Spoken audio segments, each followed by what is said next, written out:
हो कहा गिरवरधारी जी बिहारी जी जाए पे हो कहा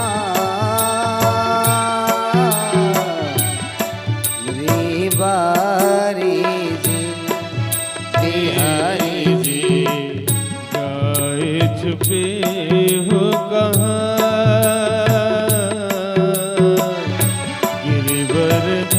गिरवरधारी जी बाके बिहारी जी श्री गिरवरधारी जी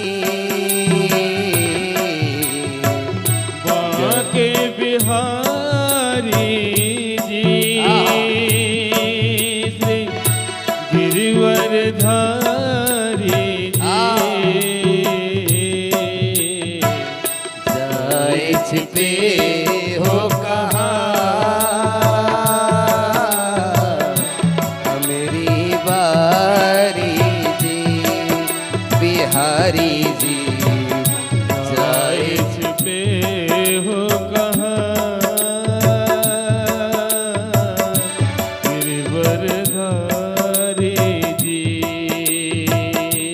जय जय बाके बिहारी जी जय जय गिरवरधारी जी जय जय बाके बिहारी जी जय जय गिरवरधारी जी जय जय बाके बिहारी जी जय जय गिरवरधारी जी जय जय बाके बिहारी जी जय जय गिरवरधारी प्रेम से गाइए जी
ओ गिरधारी माधव प्यारे ओ गिरधारी माधव प्यारे तुम बिन बिगड़ी कौन सवारे तुम बिन बिगड़ी कौन सवारे ओ गिरधारी माधव प्यारे ओ गिरधारी माधव प्यारे तुम बिन बिगड़ी कौन सवारे तुम बिन बिगड़ी कौन सवारे ओ मन मोहन नंद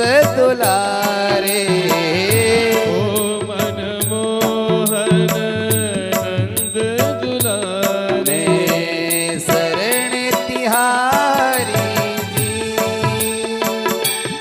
ओ बाके बिहारी जी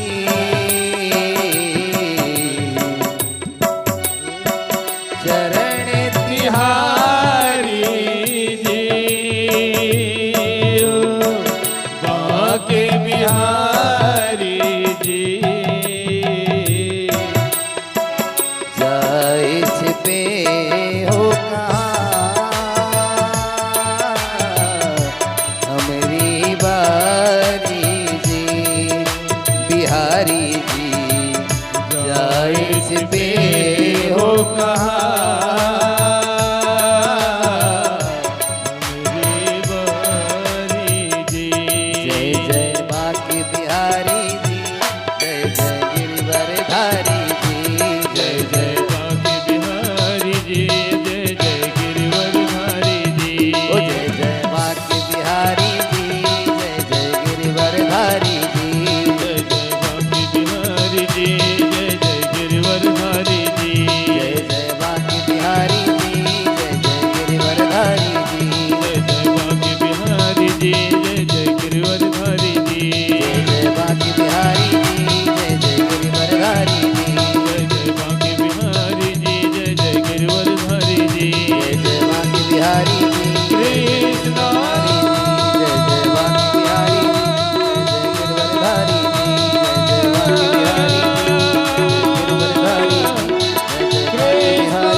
बोली भक्तवत्सल भगवान की। और दाऊ भैया ने जैसी हल मूसल फंसाया और नीचे गियर दबाया कि रेवती जी छोटी हो गई और बलदाऊ जी के साथ उनका विवाह संपन्न हुआ। बोलिए भक्तवत्सल भगवान की जय। भक्तराज अम्बरीश, आज कौन सी तिथि है जानते हैं आप? आज एकादशी तिथि है। भक्तराज अम्बरीश एकादशी का व्रत किया करते थे और वह भी निर्जला रहते थे, कुछ खाते पीते नहीं, पानी भी नहीं पीते थे और भगवान को अपने हाथों से भोग बना करके लगाते थे।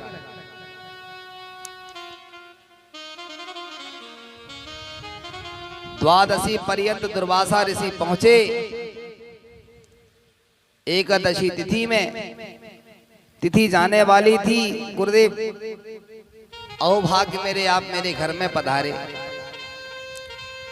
लेकिन कुछ पदार्थ ले लेते। राजन अभी हम स्नान बनाने जा रहे हैं, स्नान पूरा करके आएंगे, उसके बाद में हम कुछ पाएंगे। ठीक है महाराज। दुर्वासा जी के घंटों भर स्नान करते रहे, बहुत समय व्यतीत हो गया, आई ही नहीं। तो आचार्यों ने कहा कि महाराज तिथि वेदित होते जा रही है, आप कुछ नहीं पा रहे हैं। गुरु महाराज के आते कम से कम भगवान का चरणोदक ही पान कर लीजिए, व्रत तो छोड़ दीजिए। विलंब हो रहा दुर्वासा जी को आने में। महाराज अम्बरीश ने चरणोदक तुलसी का जल पान किया ही था कि दुर्वासा जी आ गए। कुपित हो गए, मूर्ख, घर में आए हुए अतिथि को ना बुलाकर पहले स्वयं ने खा पी लिया, व्रत तोड़ दिया। दुर्वासा नामी है, मान जाए तो दूबा के रस से और ना माने तो पतीले भर खीर से। ऐसे दुर्वासा ऋषि जटा का एक लड़तोड़ा कृत्य उत्पन्न कर दिया। महाराज आदेश करे, इस राजा अम्बरीश को खा जा। आगे आगे अम्बरीश, पीछे पीछे कृत्या। भगवान को पुकारा, प्रभु आप मेरी रक्षा करिए। सशंख चक्रम सकरीट कुंडलम सपीत वस्त्रम सरसीरुहे क्षणम सहार वक्षस्थल कौस्तुभश्रियम नमामि विष्णुं शिरसा चतुर्भुजम। वैकुंठ आधिपति प्रभु आप मेरी रक्षा कीजिए। और भगवान को पुकारा, तुरंत सुदर्शन चक्र को आदेश दिया, जाइए कृत्या को नष्ट कर दीजिए। सुदर्शन चक्र पीछे से आया और कृत्या के अनेक टुकड़े कर दिए, नष्ट हो गई। अम्बरीश स्वस्थ महसूस कर रहे थे, इतने में ही वो सुदर्शन चक्र रुका नहीं, दुर्वासा मुनि की ओर जा पहुंचा। आगे आगे दुर्वासा जी दौड़ रहे, पीछे से सुदर्शन चक्र। ब्रह्मा जी के पास गए, महाराज शरणम याही। ब्रह्मा जी बोले हम कुछ नहीं कर पाएंगे, भगवान शंकर के पास में जाइए। दौड़े दौड़े कैलाश पर पहुंचे। शंकर जी से कहा, महाराज आप तो समझदार हो, इस चक्र को रोको। 5 घंटे हो गए मुझे दौड़ते हुए, सांस नहीं ले पा रहा हूं, इतना दौड़ा रहा ये मुझे। बोले जिसका चक्र है उसकी शरण में जाइए। वैकुंठ पहुंचे, भगवान लक्ष्मी नारायण से प्रार्थना की। दुर्वासा जी ने कहा, सरकार गलती हो गई, महाराज मैं कुछ नहीं कर पाऊंगा। क्यों? परम स्वतंत्र न सिर पर कोई। और यहां भगवान आज कहते हैं मैं स्वतंत्र नहीं, अपनी पारतंत्र स्वीकार करते हैं। अहम भक्त पराधीना। हे दुर्वासा मैं इतना स्वतंत्र नहीं हूं। क्यों महाराज? मैं अपने भक्तों के अधीनस्थ रहता हूं। आपको अम्बरीश की ही शरण लेना पड़ेगा। अब वैकुंठ से भागे। अम्बरीश महाराज खड़े हुए थे, जाके चरणों में सिर रखी नहीं वाले थे कि रोक लिया अम्बरीश ने। गुरुदेव मैं आपकी चरण वंदना करूंगा, आप क्यों झुक रहे हैं राजन, मुझे क्षमा करो। सुदर्शन चक्र को रोको, नहीं तो जिस तरह कृत्या छिन्न भिन्न हुई है यह मुझे भी कर देगा।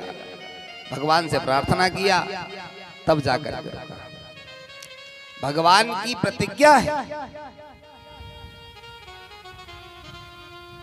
जो भक्त मेरे अलावा किसी और का चिंतन करता ही नहीं है, अनन्यास चिंतयन्तो माम ये जन पर्युपासते तेषां नित्याभियुक्तानां योगक्षेमं वहामि। जो भक्त मुझ परमात्मा के अलावा ना अन्य मेरे अलावा किसी और का चिंतन ही ना करता हो, वो भक्त मुझे सर्वत्र प्रिय है। उसके लिए मैं सब कुछ प्रदान कर देता हूं। अम्बरीश भी इसी तरह, एक घर में एक लड़का हुआ, घर के सारे बच्चे काम काज करती है, कुछ ना करे। घर में कोई महात्मा आए, उन्होंने कहा महाराज इसकी कुंडली तो देखो। क्यों? बोले करता धरता कुछ नहीं है। अच्छा, खाता बहुत है, 3 से 4 टाइम खाता है। किसी ने कहा कि खाने खाने में लिखा है, दाने दाने में लिखा है खाने हार का नाम। इसका जब किसी ने भोजन देखा तो कहा कि खाने खाने दाने दाने में थोड़ी है, बोरे बोरे में लिखा है। तीसरे ने कहा भाई जो जितना खाता है उसका उतना ही खाता है, जिसका जितना खाता है वो उतना ही खाता है। किसी ने कहा कि कम से कम बीच में रुको तो वह कहता है कि बीच तो आए जब तो रुको। घर के लोग परेशान हो गए, 5 बार खाता है तो घर से निकाल दिए। महात्मा जी जा रहे थे, चरण पकड़ लिया, गुरुदेव क्या मैं आश्रम में रह सकता हूँ? हाँ, कोई नियमावली कुछ नहीं, लाल कपड़ा पहनो, तुलसी की माला पहन लो, माथे पे चंदन लगा लो, शिखा सूत्र रख लो, हो गया, भजन करो। अब भोजन का प्रबंध, हाँ 3-4 बार रसोई चलती है, पंगत है बैठती है, बस तो मौज है। फिर करना क्या है? कुछ नहीं, सुबह से उठो, बढ़िया आश्रम की थोड़ी सेवाएं दो और भजन करो। ठीक, ये रहने लगा। 3-4 टाइम पंगतों में बैठ के खूब पाए, घर से ज्यादा मौज तो इसकी आश्रम में हो गई। 14 दिन तो बढ़िया बीते। आरती से आया, मंदिर से गुरुजी के पास गए, गुरुजी आज बाल भोग की बाल्टी दिखाई नहीं दे रही है, कुछ नाश्ता वगैरह। अरे बेटा हम तुमको बताना भूल गए, आज एकादशी। हाँ एकादशी है तो आज आश्रम पे कुछ नहीं बनेगा, आज अन्न खाने में दोष है, इसलिए अन्न नहीं बनता, ग्रहण ही नहीं करना चाहिए। ये बोला कि गुरुजी आश्रम के बाकी लोग यदि इस व्रत को मना ले, मैं ना मनाऊं तो? बोले क्यों? एकादशी है। बोले गुरुजी यदि मैंने नहीं खाया तो कल का मैं द्वादशी तो देख ही नहीं पाऊंगा, मेरी ये स्थिति है। गुरुजी बोले देखो भाई, तुम्हारे अकेले के लिए हम आश्रम का नियम नहीं तोड़ सकते। आश्रम से बाहर दूर जाके नदी के किनारे जाके बना सकते हो, ठीक। भंडारी जी से कहा इसको कुछ सीधा दे दो, बना लेगा। ले गया, जाने लगा तो गुरुजी ने कहा कि सुनो, ठाकुर जी को भोजन बनाने के बाद भोग जरूर लगाना। ठीक है महाराज। ये पहुंचा, सुंदर पकवान तैयार किया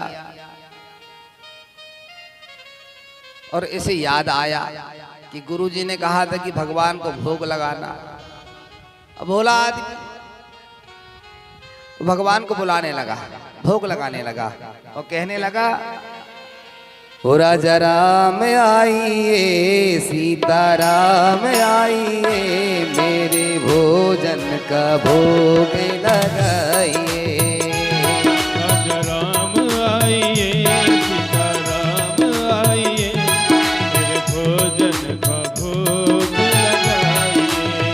हो राजा राम आइए, सीताराम आइए, राधे श्याम आइए, मेरे भोजन का भोग लगाइए। भोजन का भोग लगाइए। ओ मेरे भोजन का भोग लगाइए। मेरे भोजन का भोग लगाइए। भगवान को बुलाया, भगवान ही नहीं आए।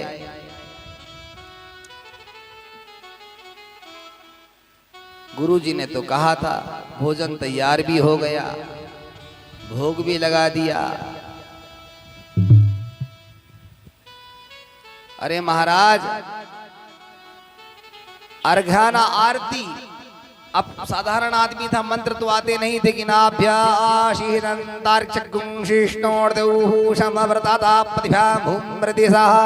ये वेदोक्त मंत्र बोले। और सरल सहज था। 4 दिन पहले तो साधु बना था। पाद्य अर्घ अर्घान आरती कुछ नहीं है, और प्रेम से बुला रहा था और कह रहा था कि महाराज आज आश्रम में एकादशी है, जैसी भी रूखी सूखी मैंने बनाया हूं प्रेम से आके पालो। तो वो पुकार ही रहा था, सीताराम आइए, राधे श्याम आइए, मेरे भोजन का भोग लगाइए। राम आइए, सीताराम आइए, मेरे भोजन का भोग लगाइए। हाँ, मेरे भोजन का भोग लगाइए।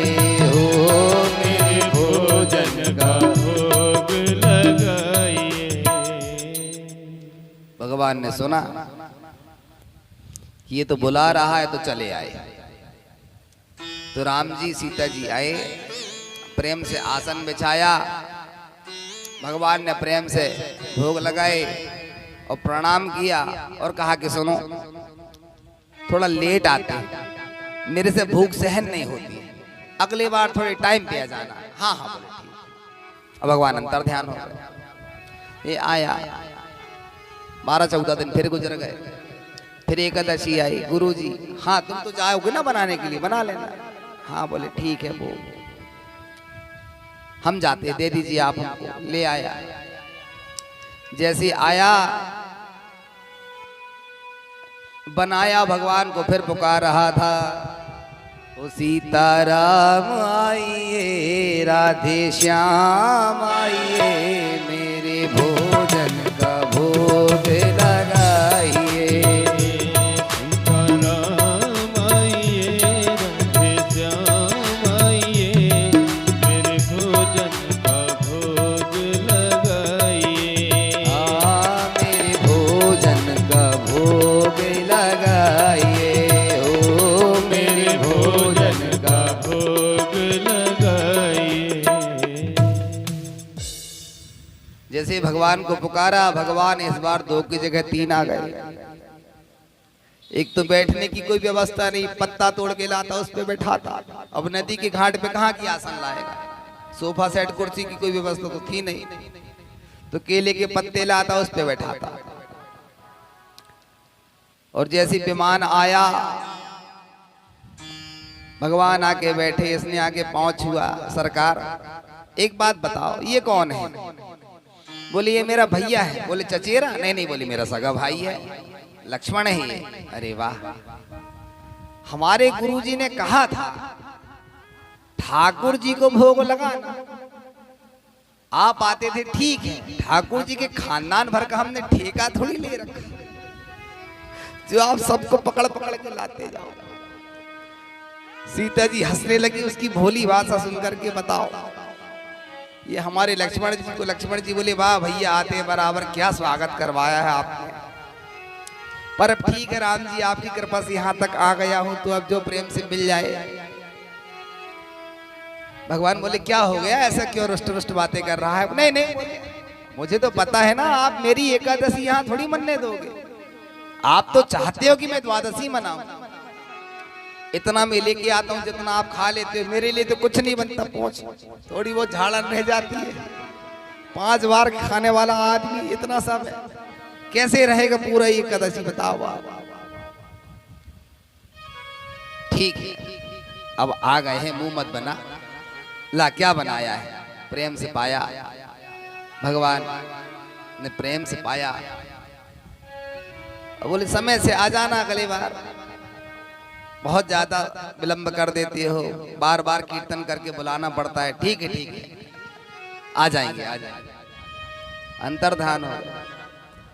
पुनः 14 दिन व्यतीत हुए। 15वें दिन में जैसी एकादशी आई, गुरुजी हाँ मैं जाऊं, हाँ चले जाओ। लोग बहुत आते हैं। गुरुजी को लगा कि ये अकेला आदमी है, पिछली बार भी बढ़वा लिया था। कितने लोग आते हैं? गुरुजी 3 4 5 लोग आ जाते हैं। अच्छा ठीक है, 11 सेर आटा दो इसको, 11 किलो गुड़ दे दो, आलू दे दो, 5 किलो घी दे दो, मिर्च मसाला दे दो। गुरुजी को लगा कि ये झूठ बोल के यहाँ से जाता है और जितना अपने लिए लगता है उतना रोक लेता, बाकी बाजार में बेच देता होगा। तो कहा आज इसका पीछा करूंगा। अच्छा ये भी बदमाश, ये गया और ले जाके पोटली रख दिया और भगवान को बुलाने लगा। सीताराम आइए, राजा राम आइए, मेरे भोजन का भोग लगाइए। सीताराम आइए, राजा राम आइए, मेरे भोजन का भोग लगाइए। ओ मेरे भोजन का भोग लगाइए, हाँ मेरे भोजन का भोग लगाइए। बुलाया, भगवान आ गए, विमान आया। ये कीर्तन कर ही रहा था, एक एक करके सब उतर गए। जैसे ही देखा अरे सरकार आ गए, पीछे पलट करके देखा तो भगवान अकेले नहीं आए थे, आज पूरा परिवार लेके आ गए। राम जी, सीता जी, लक्ष्मण जी, भरत जी, और तो सब ठीक है महाराज, आप तक तो अभी तक ठीक था। अरे ये बंदर को क्यों लाए होगे आपने? हनुमान जी महाराज भी आए हुए, क्यों बना लिया तूने गर्मा गर्म? चल ला, देरी मत कर, मैंने नहीं बनाया। जब मुझे पता है कि मुझे मिलने वाला नहीं है तो मैं क्यों बनाऊं? तो फिर बुलाया क्यों? तो कहा लाके रख दिया हूं, बनाओ और खाओ, बाकी तो पतीला मुझे मांझ रहा है, कौन मांझेगा? सीता जी ने कहा कि बड़ा भोला है, इसकी बातें देखो कितनी मीठी हैं। श्री भरत जी भंडारे बनाने लगे, श्री भरत जी भंडारे लगे, श्री भरत जी भंडारे। भरत जी बोले चिंता मत करो राम जी, भैया मैं जाता हूँ ना, भोजन बनाने में बड़ा एक्सपर्ट हूँ, अभी जाता हूँ। माता सीता के पास में ला करके सब्जियां लाके रख दी। भैया आप अमनिया करिए, छोटे टुकड़े टुकड़ों में से बना दीजिए।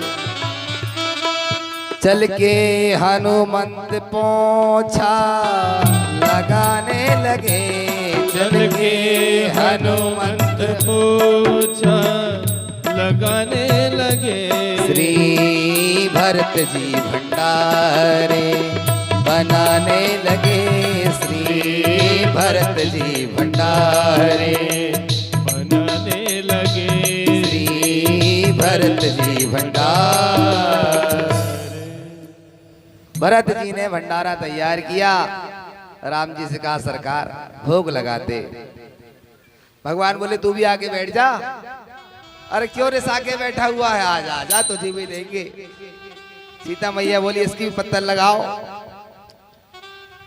गुरुजी बोले अच्छा इसने नेत्र बंद कर लिया। नहीं बोले सरकार आप प्रेम से भोग लगाओ जब तक मैं कीर्तन कर लेता हूं। अरे आजा, माता जी कह रही हैं। और जैसे नेत्र खोला तो सैकड़ों साधु संत, अभी बताओ 5-6 थे बंदर सहित, अब तो असंख्य हो गए। निश्चित हो गया कि आज इतना सा भी नहीं मिलना है कण भर, तो काहे के लिए नेत्र खुलवाए हो गया सही ठीक हो। गुरुजी आए, मेला लगा हुआ है, क्या बात है, इतने सारे लोग, आप देखिए ना, ये राम जी हैं, ये इनकी धर्म पत्नी, इनके छोटे भैया लखनलाल जी, और ये उनसे छोटे भरत जी, और ये बंदर पूंछ वाला ये हनुमान। गुरुजी बोले कि हमको तो कुछ नहीं दिखाई दे रहा है। आपको नहीं दिखाई दे रहा गुरुदेव? ये देखिए सब क्रमशः बैठे हुए हैं। उस भोला राम ने भगवान से कहा कि प्रभु आप क्यों नहीं दिखते हैं? भगवान राम ने उत्तर दिया, भोला राम तुम जितने सरल हो ना, तुम्हारे गुरुदेव उतने सरल नहीं है। मैं सरल को ही मिल पाता, सरल लोग ही मुझे जान पाते हैं। तुम्हारे गुरुदेव के पास में सरलता नहीं है, इसलिए मैं उन्हें दिखाई नहीं दे रहा। जब गुरुजी से निवेदन किया कि वे कह रहे कि आप सरल नहीं हैं, गुरुजी रोने लगे, प्रेमाश्रु झर पड़े, कहने लगे सत्य कह रहे हैं, मुझे तेरे ऊपर शंका हुई बेटा, तो मैं आश्रम से तेरा पीछा करते हुए यहां तक पहुंच गया। जब तूने मेरे से अधिक मात्रा में सामग्री मांगा तो मुझे शक हुआ, ये जरूर बाजार में ले जाके बेचता होगा। मैं सरल नहीं हूं। पुनः शिष्य ने प्रार्थना किया राम जी से, भगवान ने माया का पर्दा हटाया, और गुरुदेव ने जैसे ही देखा कि राम जी पूरे परिवार के साथ बैठ करके भोजन पा रहे हैं, दंडवत प्रणाम करके रो पड़े और कहने लगे, आज तक मैंने सुना था गुरु गोविंद दो खड़े कि शिष्य को गुरुदेव आकर के दर्शन देते हैं, गुरु की कृपा के द्वारा ही शिष्य को ईश्वर की प्राप्ति होती है। लेकिन आज तूने लेख बदल दिया और यह दिखा दिया कि शिष्य की भक्ति के द्वारा भी ईश्वर की प्राप्ति हो सकती है, शिष्य के कारण भी भगवान मिल सकते हैं। बोलिए भक्तवत्सल भगवान की। आज एकादशी का व्रत, अपरा एकादशी। कितने लोग व्रत रहते हैं? कोई रहते हैं? एक भी नहीं। उपास, भात नहीं छोड़ा जाता। जय हो बरघाट वालों की तो जय हो। गुड्डू भैया, एकादशी का व्रत सही बात है, यदि एकादशी कर लोगे तो द्वादशी देख ही नहीं पाए। आज के दिन प्रयास किया करो, भोजन यदि करते भी हो तो आपकी जो सबसे प्रिय चीज है ना, उसको आज के दिन थोड़ा रोक दिया करो और उसकी जगह दलिया अथवा रोटी इत्यादि का प्रयोग कर लिया करो। पुराणांतर्गत ऐसा प्रसंग आता है कि जितने प्रकार के पाप होते हैं वे सभी चावल में आकर के विद्यमान हो जाते हैं। इसलिए दसवीं तिथि की रात्रि से ही पेट में चावल का एक कण नहीं होना चाहिए। और हमारी आदत सवेरे से भात, उसको आज थोड़ा सा रोक दो और कल जब पारना छोड़ो तो चावल तो खाना ही खाना, फिर 14 दिन निरंतर एक दिन प्रयास कीजिए। जैसे अग्नि का ताप होता है, मोमबत्ती को आप कितना भी नीचे करके जलाएंगे उसकी लौ ऊपर ही जाएगी, और पत्थर को आप कितना भी फेंकेंगे ऊपर वो आएगा नीचे ही। ठीक इसी प्रकार किया हुआ पाप वही भी जीव को उसी तरह आकर के ग्रसित करता है। सबका अपना अपना संबंध बना हुआ है, इसलिए प्रयास कीजिए। और अब तो गेहूं भी होने लगे, दलिया है, रोटी है, दाल है, सब्जी है। बाल, वृद्ध और रोगी को व्रत करना में छूट मिली हुई है। आप नहीं कर सकते हैं व्रत, कोई बात नहीं। बुजुर्ग आदमी दवाइयां लेना होगा, नहीं कर पाएंगे संयम के द्वारा व्रत, लेकिन स्वस्थ व्यक्ति को तो करना चाहिए। आपको एक आश्चर्य की बात बताऊं, अमेरिका आज रिसर्च कर रहा है और वहां के वैज्ञानिक कहते हैं कि धन्य है भारत भूमि, जहां के मनीषी ऋषियों ने ऐसी परंपरा आरंभ करी कि 14 दिन खूब खाओ और एक दिन व्रत कर लो, शरीर का पूरा संतुलन बन जाएगा। 70-80 वर्ष तक आपको रोग भी नहीं आएगा, क्योंकि आप यम नियम साधना के द्वारा बंधे हुए हैं। आज अमेरिका उस पर रिसर्च कर रहा है और हमारे यहाँ हमारे महर्षियों ने हजारों वर्ष पूर्व हमें ये व्रत बता के चले गए। 14 दिन खूब खाइए, एक दिन मत खाइए। और यदि भोजन ग्रहण कर ही रहे हैं तो चावल का थोड़ा परहेज करें। आज बोलिए भक्त वत्सल भगवान की, अपरा महारानी की।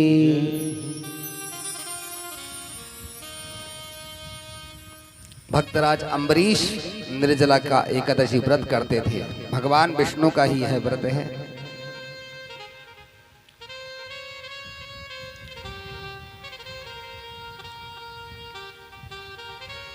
भगीरथ के द्वारा गंगा मैया का प्रादुर्भाव होना और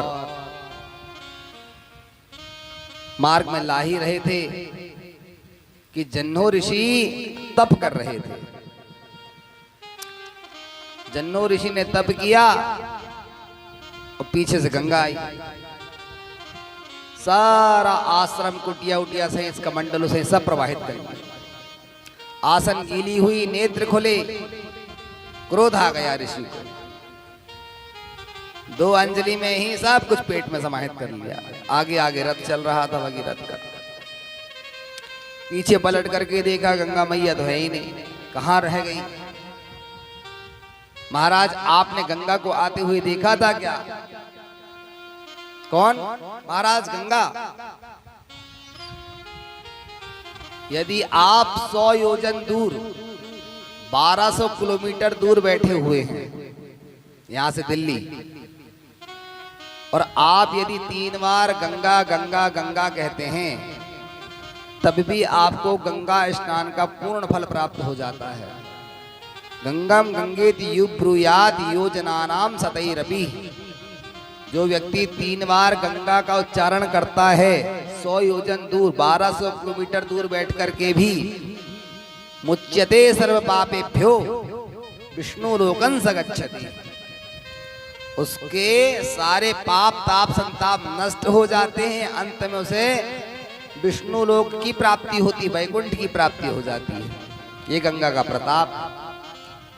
जन्नो ऋषि कुपित हो गए, होगी गंगा, लेते होंगे लोग उसका नाम, मेरे आश्रम को प्रवाहित कर गई। महाराज आपने देखा? हाँ मैंने देखा, मेरे पेट में रखी हुई है। गुरुदेव मैं अपने पूर्वजों को उद्धार करने हेतु लाया हुआ हूं। बहुत अनुनय विनय किया भगीरथ ने, तब जाकर के गंगा मैया को उन्होंने अपने दाहिने जंघा से प्रकट किया, इसलिए वे जाह्नवी कहलाई, जन्नो पुत्री। बोले गंगा मैया की जय। अपने पूर्वजों का उद्धार कराया। सुखदेव जी कहते राजन, इस तरह सूर्यवंश और चंद्रवंश सर्वप्रथम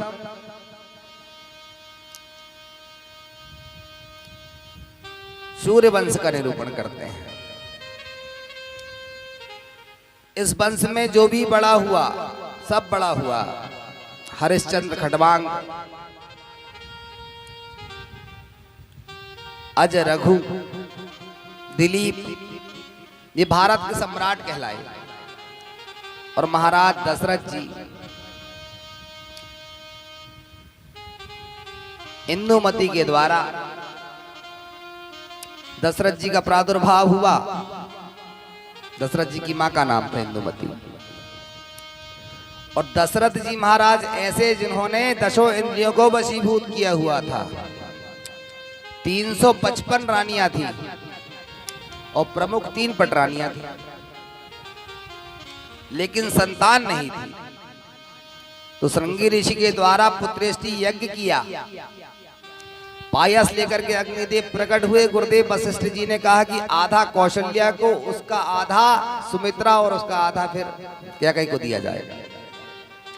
और एक पायस के 3 भाग में प्रसाद बनाकर दे दिया गया। कालांतर में जो आनंद सिंधु सुख राशि,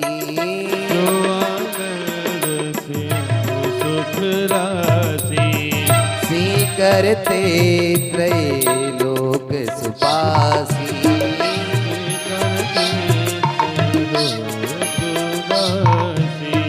जो आनंद सिंधु सुख राशि, जो आनंद सिंधु सुख राशि, जो आनंद सिंधु सुख राशि, जो आनंद सिंधु सुख राशि, करते त्रैलोक सुपासी,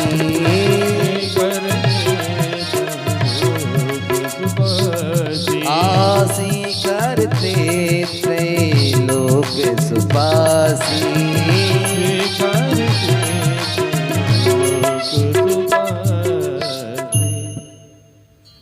जो आनंद सिंधु सुख राशि हैं वे राम आए, लक्ष्मण आए, भरत आए, शत्रुघ्न आए। चारों का नामकरण संस्कार हुआ और एक ही श्लोकों में सुखदेव जी ने राजर्षि परीक्षित को कथा सुना। और परीक्षित की उत्कंठा भी कृष्ण चरित्र सुनने को थी। तो सुखदेव जी ने बहुत ही सूक्ष्म रूप से रामचरितमानस को गाया और एक ही श्लोकों में आदौ राम तपोवनादिगमनम हत्वा मृगं कांचनम एक ही श्लोक में पूर्ण कर दिया। जानते हो परीक्षित, चारों भाइयों का नामकरण आदि संस्कार हुआ। अल्पकाल विद्या सुपाई, गुरु ग्रह गए पढ़न रघुराई। कुछ समय में ही संपूर्ण सांगोपांग वेदों का अध्ययन करके आए।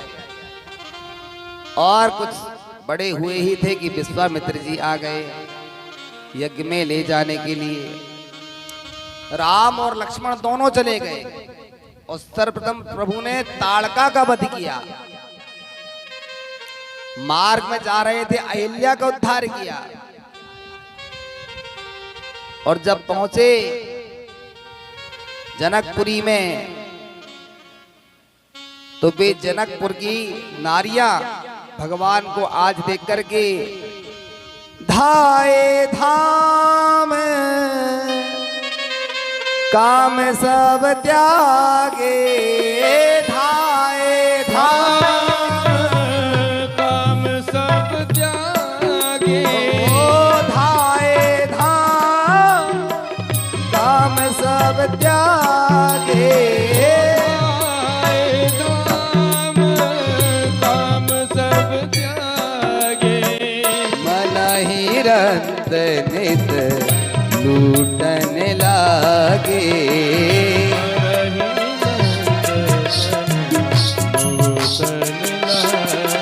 ओ मन ही रंत नित लूटन लागे।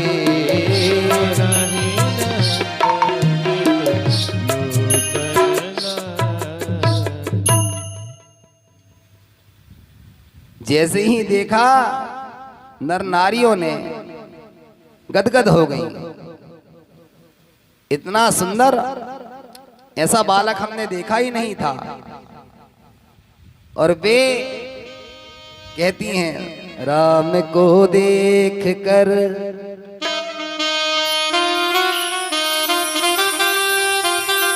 श्री जनक नंदनी, राम को देख कर श्री जनक नंदिनी, राम को देख कर श्री जनक नंदिनी, बाग में खड़ी की खड़ी रह गई, फिर खड़ी की खड़ी रह गई। राम देखे सियामा सिया राम को, राम देखे सियामा सिया राम को। वो चारों अखियां लड़ी की लड़ी रह गई, चारों अखियां लड़ी की लड़ी रह गई। ओ राम को देख कर श्री जनक नंदनी, राम को देख कर श्री जनक नंदिनी। बाग में वो खड़ी की खड़ी रह गई, बाग में वो खड़ी की खड़ी रह जय हो।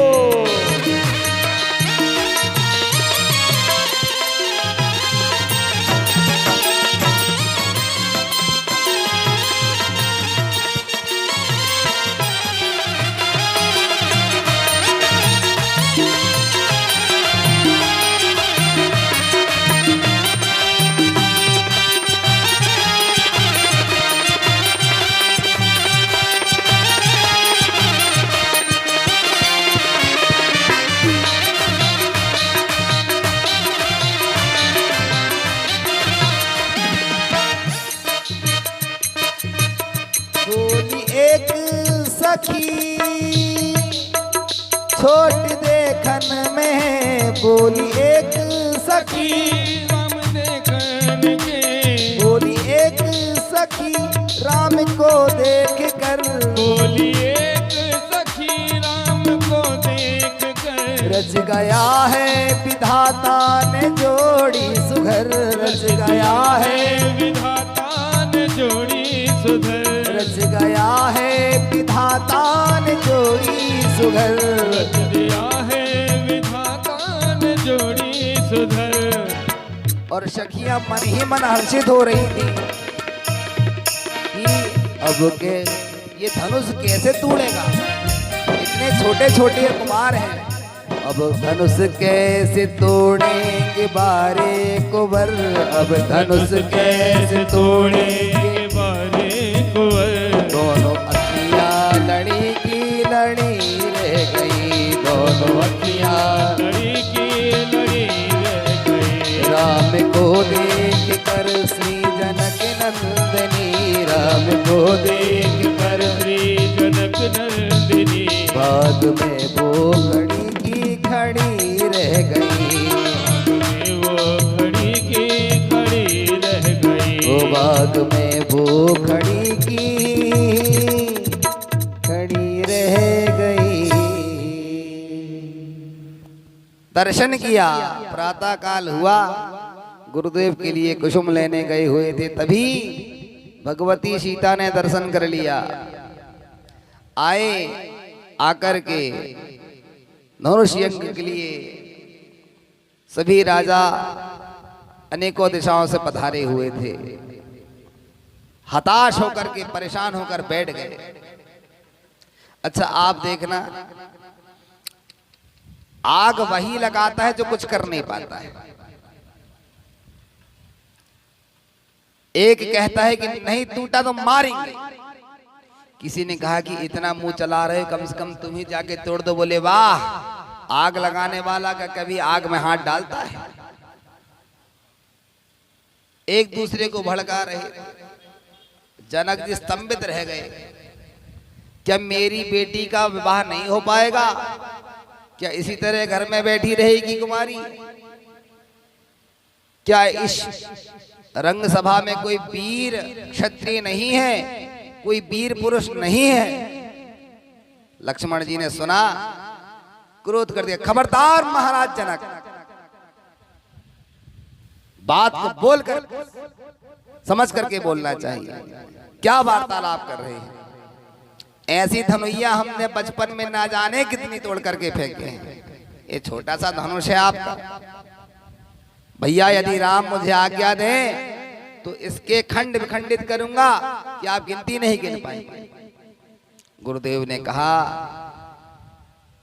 विश्वामित्र जी ने, लक्ष्मण जब कहीं बड़े खड़े होते हैं तो छोटे को नहीं बोलना चाहिए, मर्यादा होती है।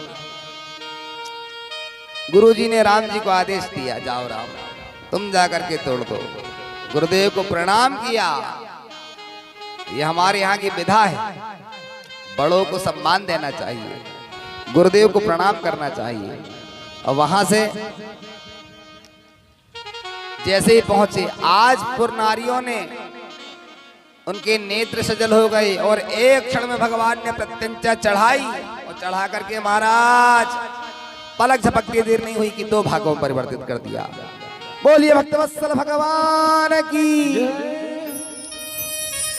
खींची ऊंचा, जैसे खींचा एक क्षण में खंडित कर दिया। एक राजा दूसरे, हम तो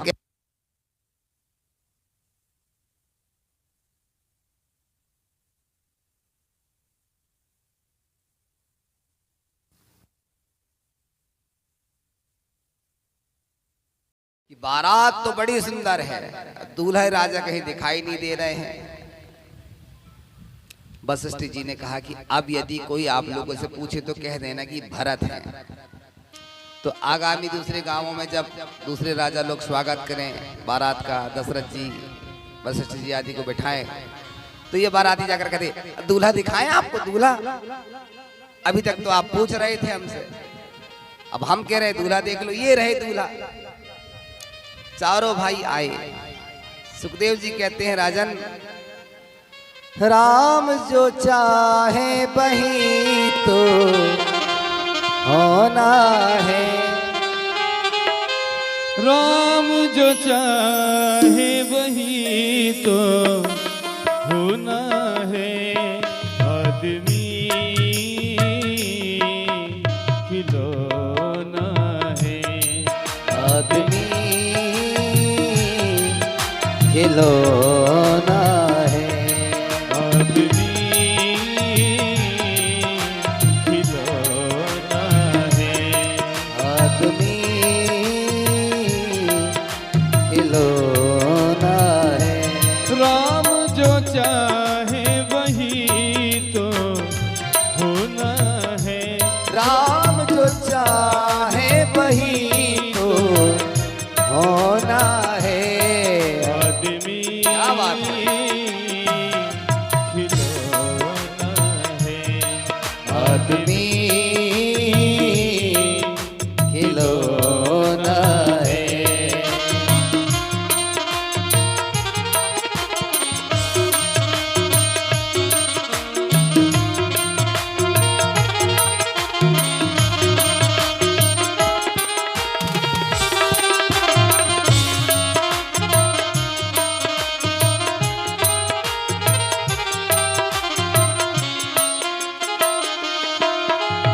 जीना है हंस के हमें जीवन के हर पल। जीना है हंस के हमें जीवन के हर पल। हो जीना है हंस के हमें जीवन के हर पल। जीना है हंस के हमें जीवन के हर पल। कोई ना जाने यहाँ क्या हो जाए कल। ओ कोई जाने यहाँ क्या हो जाए कल। सब पाके यहाँ सब खोना है। सब पाके यहाँ पर होना है। आदमी ए हरि खिलौना है। आदमी खिलौना है। राम जो चाहे वही तो होना है। राम जो चाहे वही तो होना है। आदमी खिलौना है। आदमी